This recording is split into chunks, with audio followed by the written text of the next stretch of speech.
We are going for a Kottu run. Alright, where are we up to next? We are off to the lab itself, aka Kottu Labs. Kottu Labs.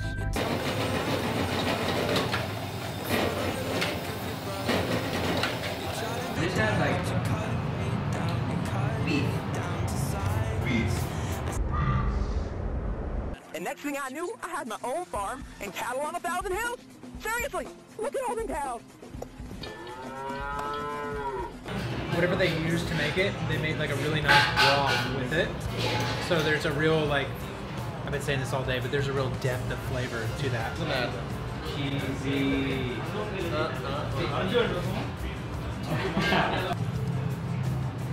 We haven't tried this one. Not yet. All the vegetables and whatever the fruit and the most of the seafood are purchased daily. You know, even the cuttlefish and the prawns, it's all outside. So basically, like, everyone is trained to do a specific job, even though they are, you know, masters of everything, but they have mastered the art of one thing. Like, you know, there's a lady over there who's doing vegetables. She's the person who does vegetables for Kottu Labs. They know everything as well, but they mastered the art of doing one thing as well. Capsicum. Leeks, tomatoes, cabbage, onions, and this is a mix of herbs that is mint, celery, and coriander. Very nice. The sauce that we may do it in-house. So this is the secret of Kottu Labs. Oh, okay, the secret sauce. This is the secret sauce because this includes more than about 25 ingredients altogether, with herbs to sauces. So it's a mix of. So this is the secret of Kottu Labs. Ah, so nice. person is just He's the main man. Yes, you can see he does the Kottu for Kottu Labs. You know, that's the flavor that you get from the.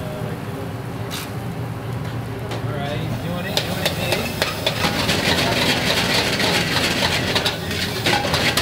About 200, 300 Kottu. It's a round. You can see this is for parathas. There's a thing called parathas. Okay, and this is for godamba roti, made from scratch. Okay, there's a mix of things goes into this. Small pieces like this. So you can see it's really fresh. We have, I'm gonna break up a little piece of the rote. Just break some root. We ventured off to one of the biggest surprises to me of the day. It was the lab itself, aka Kottu Labs. The Kottu Labs was one of the top places that people recommended for us to go to. Yeah, customer service, engagement with the manager, the place, the interaction with, you know, between them and us.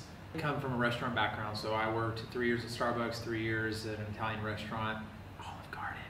I appreciate systems that work. Yeah. Anytime you want to see how to do something more efficiently, go to a clean kitchen. Yeah. Kottu Labs was pristine. It's sort of like, for those in the West, you'll know something like a Subway or a Chipotle or a Jimmy John's or something like that, where you can go in and design your own sandwich. You can completely customize the Kottu according to your palate. The ones that we got the chicken cheese Kottu and then the beef. Cheese one was phenomenal for this fact because they use real mozzarella cheese inside. Yeah. So when we cracked that thing open, there was like, I took a bite with my fork, I didn't eat it with my hands. Just bite out and there was this stream of cheese, just like pulling it, and I was like, oh my word, this is phenomenal. I took a bite and I was like, yeah, this is good. But then I just kept eating it. It had whole cheese in it, but it also had a cheese glaze almost to it. So it was like you had the whole cheese pieces that we really love. I think all three of us love that in a Kottu. And the cheese sauce over the top. So to me, I was in heaven. It was kind of like, it had almost a mac and cheese vibe to it. Mac and cheese which vibe. I don't mind. You're gonna get that from a lot of really good Kottu places as well. The mac and cheese vibe, that's just a different take. They put like a cream cheese in there and mix it around. Yeah. And milk. It's creamy throughout. Yeah, and milk, exactly. I would not be surprised if Kottu Labs opens up multiple spots and even could leave the country. You could take this to another country. Yeah, you can. Yeah, you could. If you're not wanting to go out and get Kottu, you're wanting to have it delivered, that's their forte. So if you want a Kottu quick to you, that's the place. I will add this though, they are a little bit slightly more pricey than your average Kottu. Yeah, definitely. You know, the price is a little bit up there, but definitely like you pay for what you get. Yeah. That's Come to Sri Lanka, come to Kottu Labs. Definitely recommend it.